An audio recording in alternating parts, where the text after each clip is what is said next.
काफी लंबे समय के बाद भारत और खास तौर से उत्तर भारत के किसानों ने दिल्ली को अपने विरोध का गढ़ बनाया है और विरोध के ये स्वर पिछले कई महीनों में तेज होते गए हैं। लेकिन इस सब के बीच 3 ऐसे अहम सवाल हैं जिनके जवाब शायद आप भी जानना चाहेंगे। पहला तो यही कि आखिर इस नए कृषि कानून की मांग क्या किसानों ने की थी? दिल्ली में जो देखने को मिल रहा है वो पिछले 32 साल पहले दिखा था। किसान नेता महेंद्र सिंह टिकैत लाखों किसानों को लेकर बोट क्लब पहुंच गए थे। मांग थी कि गन्ने की फसल के दाम ज्यादा मिले और बिजली पानी के बिलों में छूट मिले, जो पूरी भी हुई। उससे पहले भी किसान आंदोलन होते रहे हैं। इस बार किसानों का मत है कि उन्होंने ऐसे कानून मांगे ही नहीं थे। ज्यादा मंडियां चाहिए, ये इस किसान की एक मांग रही है। उसके साथ साथ ये भी मांग रही है कि ज्यादातर प्रोक्योरमेंट सेंटर जो है ज्यादा क्रॉप्स के लिए और ज्यादा राज्यों में खोले। कॉन्ट्रैक्ट फार्मिंग जो है वो कई जगह पे हो रही है कि बिल्कुल रेगुलेशन नहीं है उसका एक अच्छा रेगुलेशन लाइए। किसानों को किसानी में एक नई आजादी देने का काम हुआ। सरकार लगातार कहती रही है कि असल में नया कानून किसानों के हित की ही बात करता है, क्योंकि अब किसान अपनी फसलें निजी कंपनियों को बेच सकेंगे और ज्यादा पैसे कमा सकेंगे। 22 राज्य ऐसे हैं, 22 स्टेट्स, जहां ये ऑलरेडी लागू है कि आप मंडी के बाहर लाइसेंस लेकर खरीद सकते हैं। और किसान के ये शक है अभी कि आप मंडी को तोड़ रहे हैं। जो किसान जिसके पास मंडी कभी आई नहीं है सोच रहे कि क्या मंडी कभी आएगी कि नहीं। भारत ऐतिहासिक तौर से एक कृषि निर्भर अर्थव्यवस्था रही है, तो जाहिर है इसमें बदलाव भी आते रहे हैं। लेकिन ज्यादातर बदलाव धीमी गति के रहे हैं, जिनके केंद्र बिंदु में किसानों के हितों को रखने के दावों पर राजनीति भी हुई है। संसद में इस नए कानून को लेकर खींचतान बनी रही और विपक्ष ने सरकार पर किसानों की राय न लेने का आरोप लगाया। इस आंदोलन के बाद सबकी निगाहें सरकार पर ही रहेंगी। सवाल ये उठता है कि किसानों को चाहिए क्या और क्या इस कानून से उनको वो सब मिलेगा? ताजे विरोध प्रदर्शन एक लंबी फेहरिस्त का हिस्सा बन चुके हैं। लेकिन महाराष्ट्र हो या मध्य प्रदेश, उत्तर प्रदेश हो या तमिलनाडु, पिछले 1.5 दशकों में किसान प्रदर्शन करते रहे हैं। कहीं सूखे की मार है तो कहीं किसान को फसलों का उचित दाम नहीं मिल रहा। 80s और 90 में, अर्ली 90s में ग्रोथ अच्छी थी।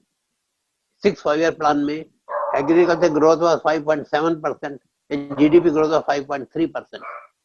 ऐसा दोबारा नहीं हुआ कभी।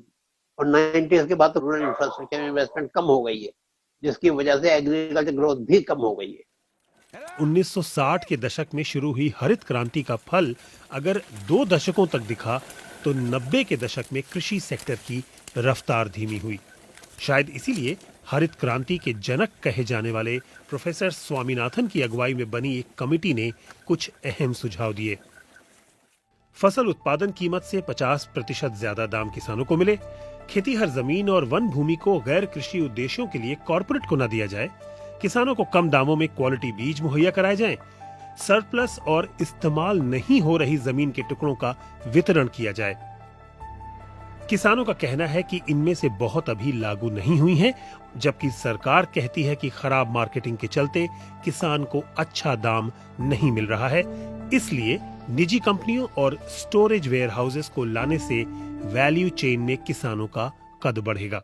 6 महीने से हम सुन रहे हैं कि भारतीय किसान अब आजाद हो गए हैं। जब मैं 12 साल पहले मध्य प्रदेश की मंडियों में शोध करने लगी थी पीएचडी फील्ड वर्क के लिए, तब जब भी मैं मंडी जाती थी किसान समझाते थे, देखिए पूरी इकोनॉमी में किसान एक ऐसे उत्पादक है जो अपने उत्पादन के भाव कभी नहीं दे पाता है। भाव जो है वो स्वीकार करता है।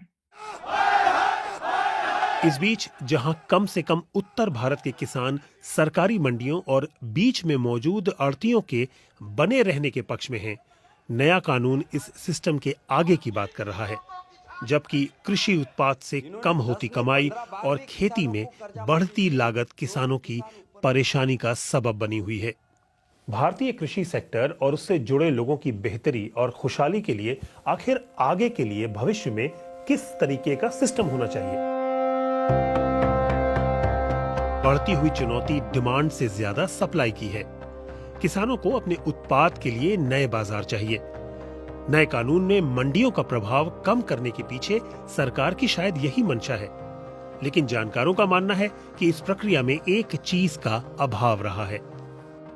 किसान संगठन और सरकार के बीच अच्छी तरह चर्चा अगर हो तो एक दूसरे का प्रॉब्लम्स जो है वो ज्यादा अच्छी तरह समझने की पॉसिबिलिटी रहती है। सरकार की जो सब्सिडी पॉलिसी है, सरकार की जो फर्टिलाइजर पॉलिसी है, किसान का जो कॉस्ट है वो बहुत बड़े पैमाने पे बढ़ रहा है और इसके ऊपर बिल्कुल इस सरकार की श्रद्धा नहीं जा रही है।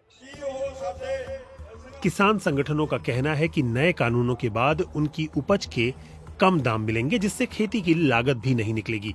लेकिन सरकार का दावा है कि नए कानून से किसानों को कीमत से ज्यादा विकल्प मिलेंगे और निजी निवेश को बढ़ावा मिलेगा। The worst solution will be to roll back.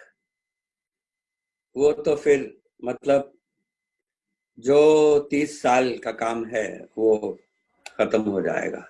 They may have to put it in writing कि MSP चलेगा और आगे की गवर्नमेंट को फिर समझाना पड़ेगा कि भाई ये सिस्टम बहुत इनएफिशिएंट है।